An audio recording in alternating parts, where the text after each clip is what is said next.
तो क्या आपसे क्लास 9th और क्लास 10th के टीएमएच का न्यूमेरिकल सॉल्व नहीं हो पा रहा है? तो इसी प्रॉब्लम का सॉल्यूशन लेकर आए हैं हम इस वीडियो में। मैं सूरज कुमार स्वागत करता हूं आपके अपने यूट्यूब चैनल सपोर्टिव ज्ञान में। सो बिना किसी देरी को अपने इस वीडियो को स्टार्ट करते हैं।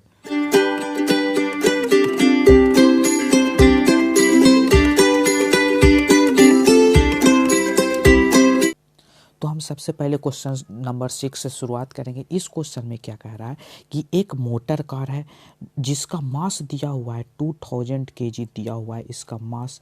यह कुछ वेलोसिटी से मूव कर रहा है, मान लें कि u वेलोसिटी से मूव कर रहा है। इस पे हम ब्रेक लगाएं तो ये किस में आ गया? रेस्ट में आ गया।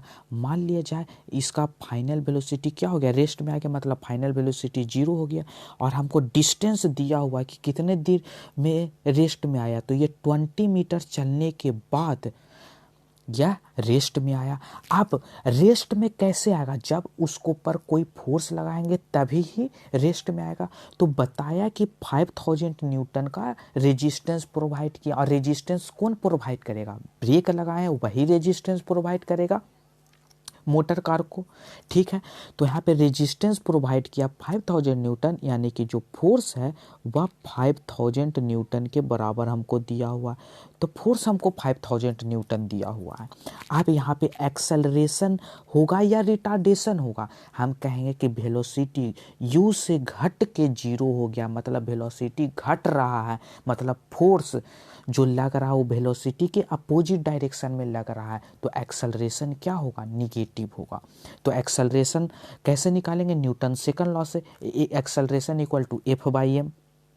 तो एक्सेल फोर्स कितना लग रहा है? 5000, मास कितना है? 2000 kg। तो एक्सेलरेशन हो गया 5/2 मीटर पर सेकंड स्क्वायर। अब एक्सेलरेशन यहाँ पे मीटर पर सेकंड स्क्वायर में क्यों हुआ, ये हम पिछले वीडियो में हम जान चुके हैं, ठीक है। अब हम आगे देखेंगे कि हमको से पूछ क्या रहा है कि velocity of the motor car. ये जो u वेलोसिटी शुरुआत में मोटर कार का था वो क्या होगा? तो हमको क्या पता है? s पता है, डिस्टेंस पता है, इनिशियल वेलोसिटी पता है, फाइनल वेलोसिटी पता है, एक्सेलरेशन पता है। तो हम कौन सा इक्वेशन ऑफ मोशन लगाएंगे? v² equal to u² plus 2as। Final velocity क्या है? 0। इनिशियल वेलोसिटी क्या है? नहीं पता। और एक्सेलरेट 2 इंटू एक्सेलरेशन क्या होगा? -5/2। क्यों -5/2? हमको समझ में आ रहा है। और इंटू डिस्टेंस कितना है? 20 मीटर। तो ये 2 से 10 टाइम्स कट जाएगा, ये हो जाएगा 100। तो u² equal to 100। This implies that u equal to 10 metre per second. बिल्कुल सिंपल क्वेश्चन था। इस क्वेश्चन में कुछ ज़्यादा नहीं था, केवल और केवल हमको इक्वेशन और ऑफ मोशन लगाना था, और कुछ इस क्वेश्चन में नहीं था। केवल एक कॉन्सेप्ट यहाँ हमको जनरेट हुआ कि यह ब्रेक लगाया, तो ब्रेक लगाने से क्या हुआ? ब्रेक लगाने से मोटर कार पर रेजिस्टेंस ऑफर हुआ, और रेजिस्टेंस ऑफर होने के कारण यह एक्सेलरेशन निगेटिव डायरेक्शन में प्रोड्यूस हुआ और हमको यह मोटर कार रुक गया। तो अब हम अगला क्वेश्चन करेंगे। इस क्वेश्चन में क्या कह रहा है कि एक बॉडी है जिसका मास 0.5 kg, इसका मास 0.5 kg है। इसमें 4 सेकेंड में 4 सेंटीमीटर पर सेकेंड का वेलोसिटी चेंज हुआ। तो ये वेलोसिटी को चेंज करने में फोर्स लगेगा। तो वह फोर्स कितना लगेगा वो निकालना है, ठीक है। तो हम इस क्वेश्चन को सिंपल सॉल्व कर देंगे। न्यूटन सेकंड लॉ से हम जानते हैं F equal to mass into acceleration. Mass पता है हमको, एक्सेलरेशन नहीं पता, तो एक्सेलरेशन हम निकालेंगे। एक्सेलरेशन कैसे निकालेंगे? इसका फॉर्मूला हम जानते हैं। एक्सेलरेशन का बेसिक फॉर्मूला क्या होता है? Change in velocity upon time. तो चेंज इन वेलोसिटी कितना है? कितना वेलोसिटी में चेंज आया? 4 सेंटीमीटर पर सेकेंड अपॉन टाइम कितना है? 4 सेकेंड। तो इससे जो एक्सेलरेशन का वैल्यू आएगा, ध्यान देंगे, 1 सेंटीमीटर पर सेकेंड स्क्वायर आएगा। पर इसको हम कह सकते हैं कि 0.01 मीटर पर सेकेंड स्क्वायर। और हम न्यूटन सेकंड लॉ से हम फॉर्मूला यूज करके निकाल देंगे। 0.5 kg इंटू 0.01। तो ये कितना हो गया? 5 इंटू 10⁻³ न्यूटन। अब हम इस मीटर पर सेकेंड स्क्वायर में इसको क्यों कन्वर्ट किए?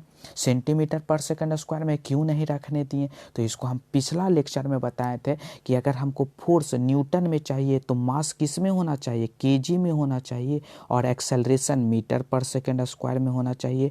अगर मास केजी में है, acceleration metre per second square में है, तभी फोर्स का यूनिट न्यूटन में आएगा। इसलिए यहाँ पे सेंटीमीटर पर सेकंड स्क्वायर को हमने मीटर पर सेकंड स्क्वायर में कन्वर्ट किया। क्यों? क्योंकि हमको फोर्स का इसका यूनिट क्या तो होता है? न्यूटन। तो हमको फोर्स न्यूटन में चाहिए था, इसलिए हमने एक्सेलरेशन को मीटर पर सेकंड स्क्वायर में कन्वर्ट किया। अब हम करेंगे नेक्स्ट क्वेश्चन। इस क्वेश्चन में क्या है कि a force of 8 newton acting on a 8 kg mass for 4 second provide it some velocity, calculate the velocity. कह रहा है कि एक ऑब्जेक्ट है, इसको पर 8 न्यूटन का फोर्स लगा, 8 न्यूटन का फोर्स लगा, इसका मास दिया हुआ है 8 kg है, तो ये 4 सेकेंड तक लगा है। तो हमको कह रहा है कि वेलोसिटी क्या होगा? तो सिंपल क्वेश्चन है, हम कहेंगे कि फिर से हम जानते हैं फॉर्मूला न्यूटन सेकंड लॉ से, F equal to m into ए।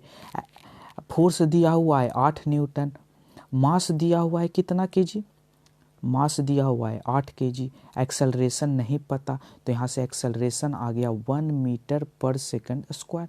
तो एक्सेलरेशन यहाँ 1 metre per second square acceleration आ गया। तो हम सिंपल फार्मूला जानते हैं, कौन सा? v equal to u plus a t. ये इक्वेशन ऑफ मोशन से जानते हैं। फाइनल वेलोसिटी निकालना है, इनिशियल वेलोसिटी कुछ नहीं दिया है तो जीरो एज्यूम करेंगे। एक्सेलरेशन कितना है?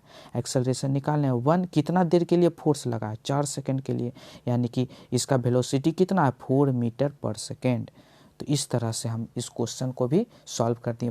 अब हम इस क्वेश्चन को सॉल्व करेंगे। इस क्वेश्चन में क्या कह रहा है कि what would be the weight of a body of mass 50 kg on the surface of the moon where g equal to 1.6 metre पर second square, what would be its mass. हमको कह रहा है कि अगर कोई ऑब्जेक्ट है जो पृथ्वी पे पहले रखा हुआ है, तो पृथ्वी पे रखा हुआ है तो वहाँ पर उसका मास 50 kg है, तो वही सेम ऑब्जेक्ट को अगर हम मून पे लेके गए तो वहाँ उसका मास क्या होगा और वहाँ उसका वेट क्या होगा। ठीक है, इस क्वेश्चन को सॉल्व करने से पहले हम मास और वेट से रिलेटेड कुछ कॉन्सेप्ट डिस्कस करेंगे। हम कहेंगे कि मास चेंज नहीं होता है, चाहे वो अर्थ पे हो या मून पे हो, पर वेट चेंज होता है। अर्थ पे कुछ और वेट मिलेगा हमको और मून पे कुछ और वेट मिलेगा। क्यों वेट चेंज होता है? क्योंकि वेट का फॉर्मूला हम जानते हैं क्या होता है? m इंटू जी। मास तो कांस्टेंट होता है, पर एक्सेलरेशन ड्यू टू ग्रेविटी जो g है वह अर्थ का अलग होता है, मून का अलग होता है, इसलिए जी वेरिएबल होने के कारण वेट वेरिएबल हो जाता है। मून पर कुछ और वेट होता है क्योंकि मून का एक्सेलरेशन ऑफ ग्रेविटी कुछ और है, और अर्थ पे कुछ और वेट होता है। क्यों? वहाँ का अर्थ एक्सेलरेशन ड्यू टू ग्रेविटी कुछ और है। तो अब सिंपली हम इस क्वेश्चन को क्या कर देंगे? सॉल्व कर देंगे। हम कहेंगे कि मास तो वही रहेगा, मून पर भी 50 kg ही रहेगा, और हम वेट का फॉर्मूला जानते हैं, mass into acceleration due to gravity. Mass 50 kg दिया हुआ है, acceleration due to gravity 1.6 metre per second square दिया हुआ है, तो क्या हो जाएगा? 80 न्यूटन। वेट का यूनिट न्यूटन। क्यों? क्योंकि मास केजी में है और acceleration due to gravity metre per second square, तो kg metre per second square को ही हम क्या कहते हैं? न्यूटन कहते हैं। अब हम करेंगे नेक्स्ट क्वेश्चन। इस क्वेश्चन में क्या कह रहा है कि a boy jumps 2 metre on surface of the earth, what distance will he jump on the surface of moon. अगर कोई लड़का है जो अर्थ पर 2 मीटर डिस्टेंस जंप करता है, तो वह सेम बच्चा मून पे कितना जंप करेगा, और एक्सेलरेशन ड्यू टू ग्रेविटी दे दिया है 1/6 है अर्थ का। ठीक है, तो हम सिंपली इस क्वेश्चन को सिंपल तरीका से हम सॉल्व करेंगे। हम कहेंगे कि यहाँ पे हम जोड़ देने वाला बात है कौन सा? Same boy. बॉय सेम है, मतलब जिस वेलोसिटी से अर्थ पे वो कूदेगा, जंप करेगा, वही सेम वेलोसिटी से मून पे भी वह जंप करेगा। मतलब जो इनिशियल वेलोसिटी होगा उस बॉय का अर्थ पे, वही इनिशियल वेलोसिटी होगा उस बॉय का मून पे। अब हम सिंपल ये कॉन्सेप्ट यूज करके हम इस क्वेश्चन को सॉल्व कर देंगे। तो इस क्वेश्चन को सॉल्व करेंगे तो हम सिंपल क्या करेंगे, इस क्वेश्चन में क्या है, हम सबसे पहले वेलोसिटी निकाल देते हैं। तो v square equal to u square plus 2a ये फॉर्मूला। अगर बॉय जंप करेगा तो नीचे लगेगा एक्सेलरेशन ड्यू टू ग्रेविटी, ठीक है। तो फाइनल वेलोसिटी है 0, इनिशियल वेलोसिटी नहीं पता, plus 2 acceleration due to gravity, acceleration due to gravity किधर है, नीचे, मतलब माइनस जी इंटू डिस्टेंस ऊपर ट्रेवल कर रहा है कितना, एच कितना है 2 दिया हुआ है, ठीक है। तो यू स्क्वायर इक्वल टू कितना दे दिया 4g, ये हमको यू स्क्वायर का वैल्यू आ गया। और ये यू स्क्वायर या सेम यू स्क्वायर कहाँ होगा, अब मून पर भी होगा, क्योंकि सेम बच्चा मून पे भी जंप कर रहा है, तो वहाँ पे भी सेम फार्मूला लगाएंगे, v square equal to u square plus 2a। Final velocity वहाँ पे भी 0 होगा, इनिशियल वेलोसिटी यू स्क्वायर का वैल्यू 4g प्लस 2a कितना होगा -g/6, क्योंकि क्वेश्चन में दिया हुआ acceleration due to gravity earth का जितना है उसका 1/6 है, इंटू ए से निकालना है। तो ये आ गया 2 into g/6 into s equal to 4g, g से g कैंसिल हो गया, 2 से 3 कैंसिल, 6 3 टाइम्स कैंसिल हो गया, तो s इक्वल टू 12 मीटर आ गया।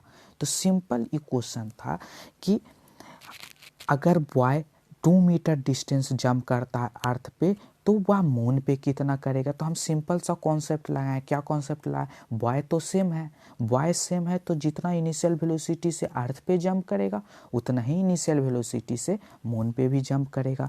और जंप करके वो कितना डिस्टेंस तक जंप करते रहेगा जब तक उसका वेलोसिटी 0 ना हो जाए। ये कोई ऑब्जेक्ट है, उसको जैसे ये बॉल है ऊपर कब तक जाता रहेगा, जब तक इसका वेलोसिटी 0 ना हो जाए, मतलब फाइनल वेलोसिटी 0 है। इनिशियल वेलोसिटी निकाल लिए पहला केस से, और इनिशियल वेलोसिटी का वैल्यू हम दूसरा केस में रख दिए जब वह मून पे था। तो केवल इस क्वेश्चन में कुछ डिफरेंस नहीं था। इस तरह से हम इस वीडियो में 5 क्वेश्चन और सॉल्व कर लिए। अब नेक्स्ट वीडियो में हम 11 to 15 का सॉल्यूशन टीएमएच का दे देंगे न्यूटन लॉ ऑफ मोशन के लिए। तब तक के लिए